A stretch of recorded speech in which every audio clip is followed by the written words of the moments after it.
right? Throughout, like you that one knock on the door, and then you took it all away, right? Wow. It was there somebody who kind of encouraged you, or was it all you? I just wanted to Oh, it know was that. never all me. I'm a collaborator. I work well with others. We were part of a team. Okay. And we all stood forward as a team. So a former city council member gave us the experience and leadership we needed. Somebody was willing to help fund this campaign. We also helped fund it.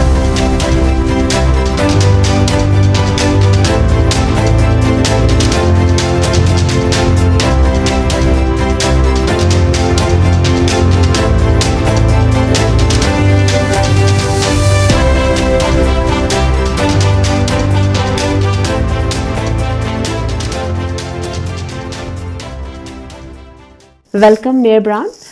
I'm so honored to have you in my studio today. Well, thank you very much. I appreciate you inviting me. Thank you. And it's great to have you. And, nice day today. Perfect day to see you today. I just, we met a few times at different social settings and different meetings and, think social gatherings, right? But I just always curious about you in a way. I wanted to know about your personal journey into politics. Sure. Well, it has been a fun and challenging route to get into politics here in the city of Pleasanton. I started originally as a capital equipment salesperson, selling wafer fab equipment to the semiconductor industry. So a lot of people talk about having a tech career, but mine was actually in the manufacturing of computer chips. And I sort of worked my way up to that, and eventually I was selling product to Intel worldwide. And we had a situation where I was competing against Applied Materials, a very large capital equipment manufacturer, and we had the best results. And we were a fairly small company called Semitool. And our results for copper deposition, single wafer, 300 millimeter, was the best data. So we ended up not getting that contract, but then Applied Materials bought the company I was working for, so they acquired the technology that we had worked so hard to be able to achieve this goal. So I'm a person who is competitive. I like to win. I'm willing to put in hard work in order to win. And I have talked to many young women about it's a more even playing field now than when I started my career. But women still need to be better prepared, look better, be on time or early, and then be ready to address any and every question the way it's going to go to your customers, as well as to our residents here in the city of Pleasanton. So I've taken that to task to my heart and my 3 daughters, that you can't just be average. You have to be better. Yeah. Any pivotal points as you were pursuing your role as a mayor of Pleasanton? Do you remember anything very, very clearly? Can I go back to my career? Sure. So just briefly in my career, I was the only female covering my equipment worldwide. So when I delivered my 3rd baby, my vice president of sales called the German men selling and said, Karla had a baby and she beat you in sales. So that was fun. The vice president of Asia asked me to go to Japan and introduce me to the men that are selling what I was selling, but in Japan. And they said, so this is Karla Brown. She's our salesperson in California, and she sells more than you all added together. And so I learned that what a deep bow looks like, and they gave me a very deep bow for my success. So I had a wonderful career, and the reason I left that career and took a hiatus was because my 3 daughters needed me at home. And I was part of a 2-income family. Yeah. And I was making the most money, but I made a very happy decision for me long term. I never looked back. I was going to be there for my 3 daughters. Okay. And so that's what I did. And one of my daughters, who was really struggling, ended up becoming a straight A student and is a teacher. So she learned how to study, and I'm very proud of all 3 of them. They got terrific college educations and knew that their mother was there to support them. And I could have done it as a full-time working mom, but not with the travel. Yeah. The travel just pushed it over the top, that it made it too difficult to be a full-time mother. And I knew my husband at the time would have been a terrible house husband. he didn't know how to cook, and he didn't want to cut the grass. So I made the decision for myself to do this for my family, and I'm so pleased that I did. So what happened after that? Like, so the kids were growing up, you're raising your family. The kids started growing up, and I got a knock at the door. And it was from a former city council member. And she said, do you know what they're going to do down the street from us? And I had no idea. And they were going to, there was a large landowner that was from Taiwan, and he wanted to cut the ridges off in the southern Pleasanton, cut the ridges off to build homes there. And it would have changed the landscaping that many people throughout Pleasanton can see in these ridge lines. And we talked for a while, and I agreed to gather residents that were concerned about this, and we collected signatures in front of Safeway and other locations to be able to let the voters decide. Do they want permanent ridgeline protection in Pleasanton, as was directed in the general plan, or shall we let this project move forward? Well, I'm very pleased after gathering almost 5,000 signatures for the small and mighty group of residents, and mostly women. We put it on the ballot, and the voters overwhelmingly agreed. Protect our natural ridgelines. And if you're in the city of Pleasanton, it's like a crown. We're surrounded by these beautiful ridges that are now protected because of my first toe into politics. Step up, stand for what you believe in, see if others do as well, and then make it a permanent policy or permanent law in the city of Pleasanton, which is a city ordinance. And so that was your first step. That was my first step. Improving or maintaining the city, right?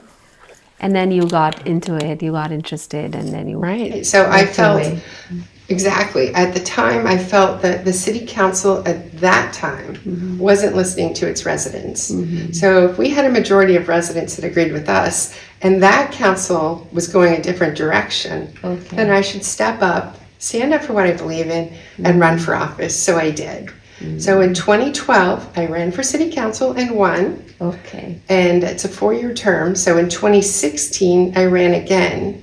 And in 2016, I got more votes than anyone in the history of Pleasanton for city council. And now we're districted, so nobody will ever touch that number because we are now quartered out into city council districts. But I ran for the whole city. So it's a number that will last and last. I'm very proud of that. That was 2016. That was 2016. And then in 2020, I felt that I represented the residents as their voice in an elected role better than any of the other 4 people running. So in 2020, I ran for mayor. And I overwhelmingly won. So I was running against a council member and some involved residents. So I beat number 2 and number 3 added together. So I feel like I am standing up for what people believe in and want in their city leadership. So the motivation that you had was your own motivation, right? Throughout, like that one knock on the door, and then you took it all of it, right? Wow.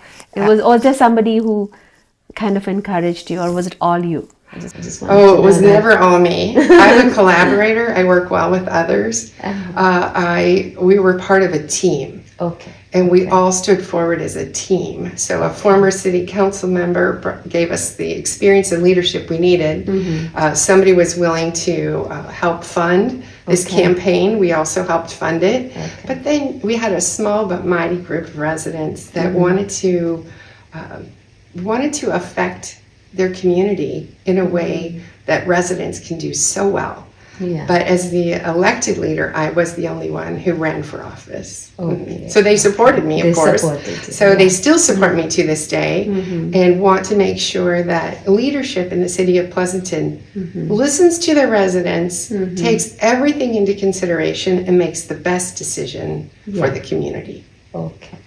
So, as I asked you before, any pivotal points, anything you have memories of? I know you've told me like maybe 2 or 3. I'm going to share kind of a personal story. Women leaders, as I said, I had a daughter who was challenged with her education, and I'm very proud that she's very successful. But also, my third and youngest daughter, she was 25 at the time, an engineer, very bright. And she found a lump in her breast, and she was 25. And so I, again, put so much of my life on hold. I was an elected official by then. And she moved in with me. I took her to doctor's appointments. I took her to chemotherapy appointments. I took her to surgery. And it has created in me an even stronger resolve that Pleasanton residents need to make sure that their health is cared for. So this comes very commonly into leadership, where the city leadership is more than roads and water and sewer lines and stop talking in front of groups. It's also your health. And we made the very difficult decision when we found out that Teflon materials, PFAS materials, were in our water, and where are we going to get water from? But I knew, number one, we had to protect the health of our residents. The ridgelines are great. Roads and beautiful hillsides and parks are wonderful. But number one, as a leader, I'm going to protect your health. And so not only did we shut down all 3 of our water wells and then collaboratively work successfully with Zone 7 to backfill the 3,300 acre feet of water that we could no longer get from our ground wells. We're also working on where did the contamination come from. We're looking for drilling new wells, 3 new wells. We sit on 250,000 acre feet of water. I know a lot about water. But find some clean, safe areas for bringing water up, and that diversifies your water supply. So if there's a drought, where do you get water? You want as many sources as you can, but they all have to be clean and safe. So we are working on finding alternative sources. I don't believe for 1 minute that the contamination that was in the water affected my daughter's health. But when it comes to decisions about health and safety, number one is going to be protecting our residents. Number one. It's more important than price of water. It's more important than the price of electricity. Number one is your health. The rest doesn't matter. So I've also become a voice in support of women, early detection on breast cancer. I spoke to some groups out in Ruby Hill as a mother of, sadly, I did lose my daughter to breast cancer. She found her cancer when she was 25.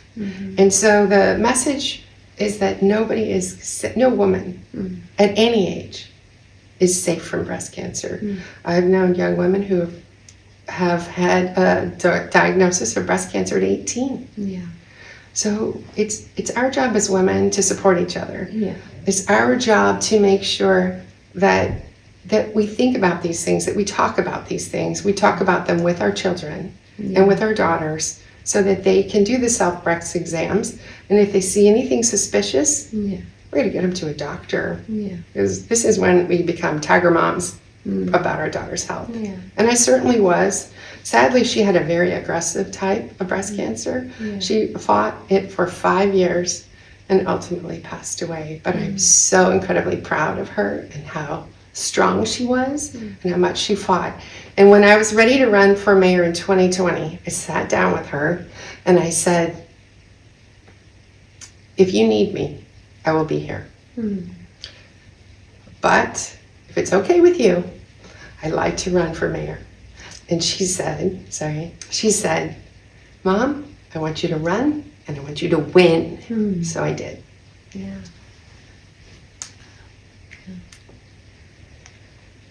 So yeah, it's very sad. Like I feel like environmental, there are causes, right? So it could be anywhere. We don't know, right? So Never know. and all the, yeah. We did have her DNA analyzed. She did not have the markers for breast cancer in her DNA. Okay. I have no idea where it came from. Yeah. Sometimes there's women who have no family history and they can still have these things. So it's being diligent, talking about it, and making sure that your children are always safe. Getting regular tests and right? stuff, right? Yeah.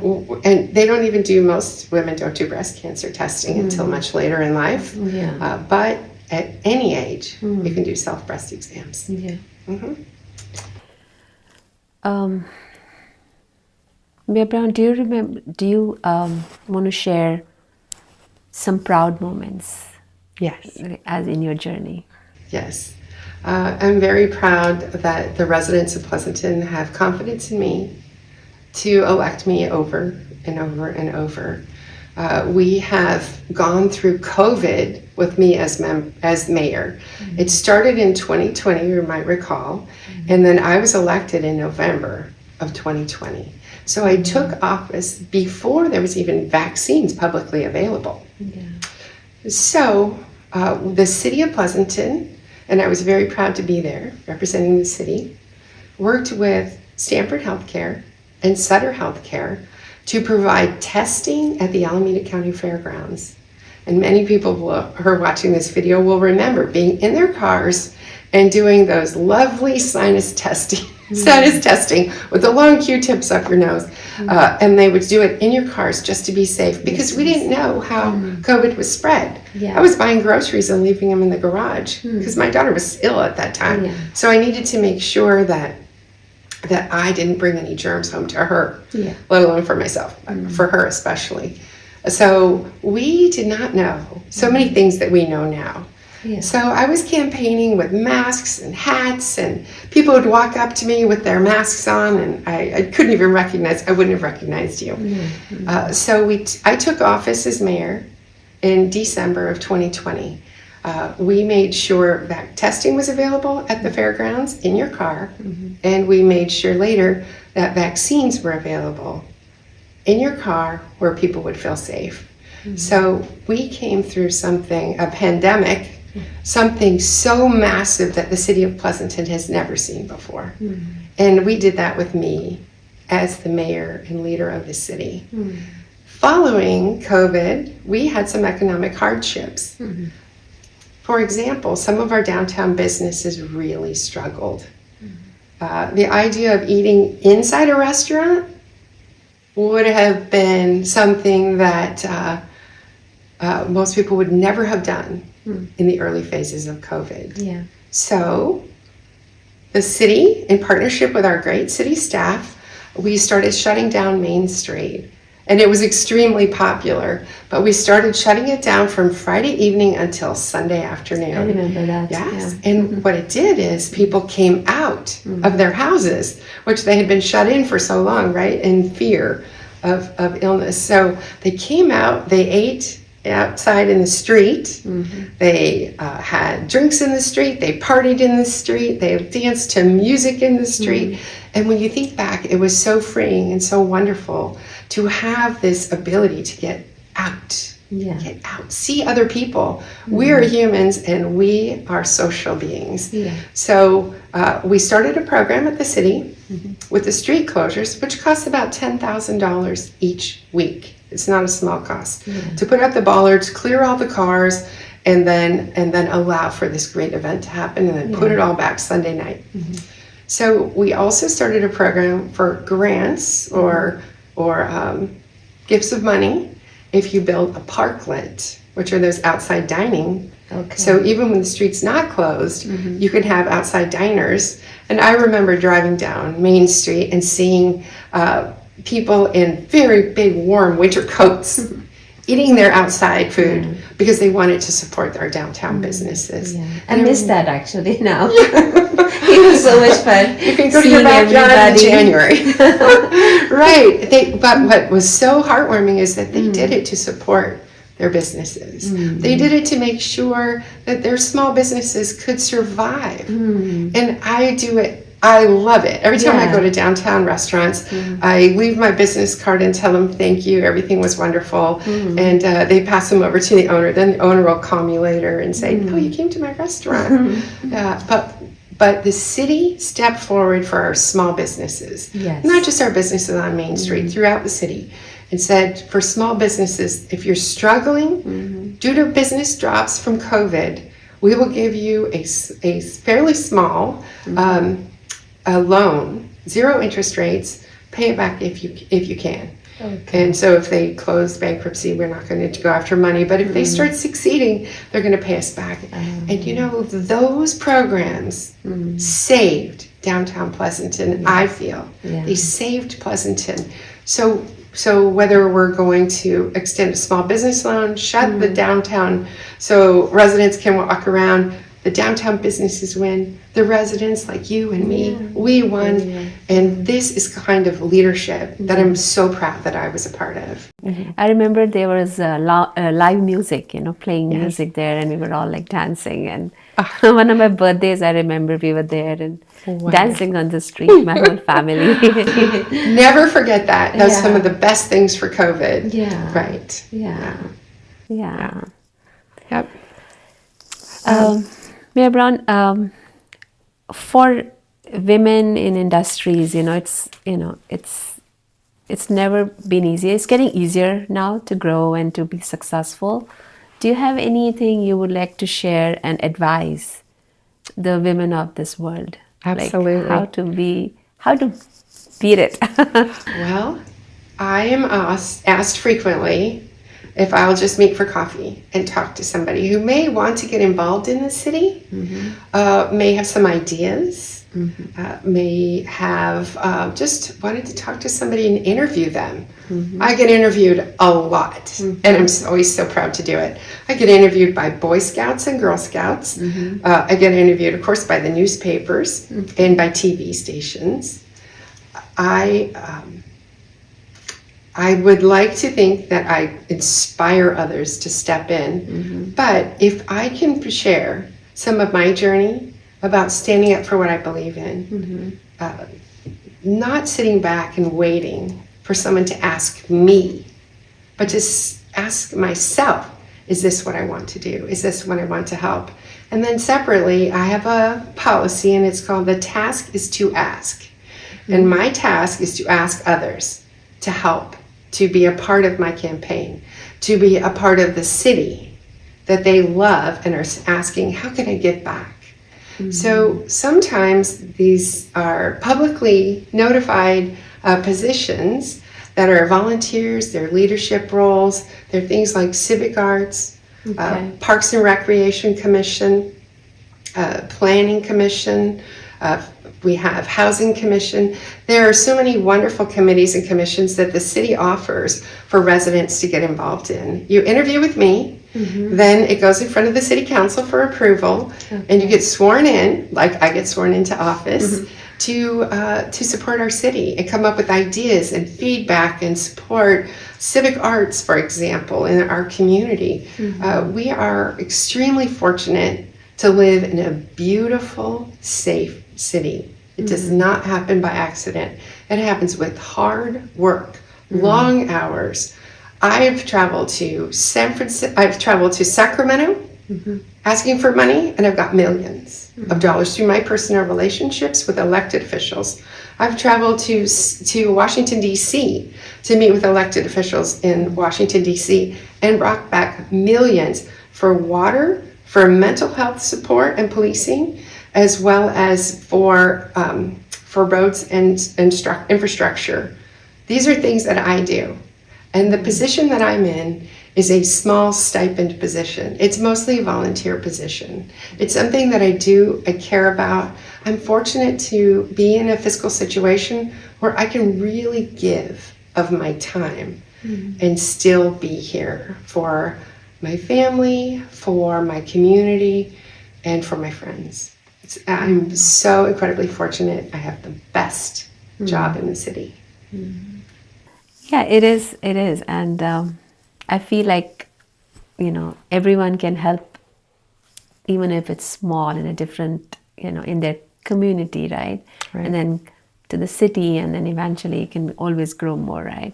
So there are a lot of opportunities for whether it's women or men to do what they can, or even young adults, or even kids. Oh, speaking of kids, we have a youth commission, and that's a group within the city. I try to pick a variety of students so they learn to collaborate with some from different diversification of economics, of background, of countries, of regions within the city, and blend those youth members together and then watch them grow and flourish. It's a wonderful, heartwarming event. In addition, we have youth members, which would be 18 and below. Youth members honor energy and the environment. It's a great way to learn about climate action.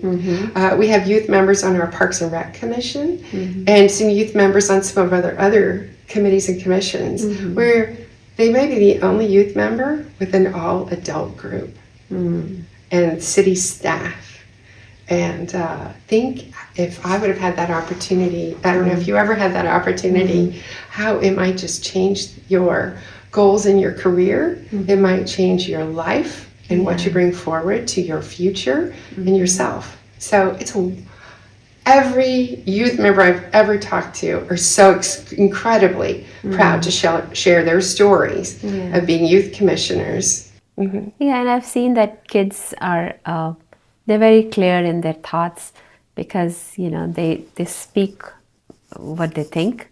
So they're very there's a lot of transparency in the conversations we have with kids, right? Because they're very honest about, if they have to say something, they'll clearly tell. Especially I've seen that kids and even young adults are very good about environment, to preserve it, to not waste, or not to, I've heard about recycling from them a lot more than we ever were talking about it. I've heard that more. They want to preserve, they want to reuse stuff, recycle stuff, and everything, And we inherited an earth, and I can't believe that this generation is doing very well with it. Yes. But we're making important changes. So as we continue to come out of this poor environmental policies that have started internationally and even down to our own little neighborhood, it starts with our youth, and they're the ones that will inherit this earth. And so if they teach us, but we should be teaching them too. It's our job to know. It's our job to educate. And driving an electric car is great, but it's so much more than that. Yeah, that's one piece that, just one little thing you're doing. Right. There's so many ways, right? Yes. Yeah, I heard someone talk about recycling. There's places you can buy clothes, even party clothes, you don't have to keep buying all the time, new clothes and stuff like that. Again, I was like, really? If that happens, I didn't even know. So we learn from each other, right?